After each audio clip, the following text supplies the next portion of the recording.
How to set up production in Monday.com. You can do this in 7 simple steps. 1.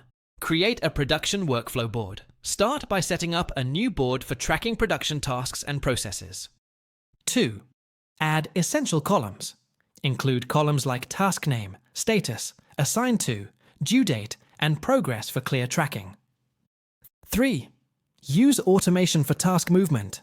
Set rules like when a task is completed, move to next stage for smooth workflow management. 4. Enable dependencies. Link tasks together so that when one step is completed, the next one is automatically triggered. 5. Integrate time tracking. Use the time tracking column to monitor how long each production task takes. 6. Generate progress reports. Utilize dashboards to create real-time reports and track production efficiency. 7. Review and improve. Regularly analyze workflow performance and make adjustments to optimize production.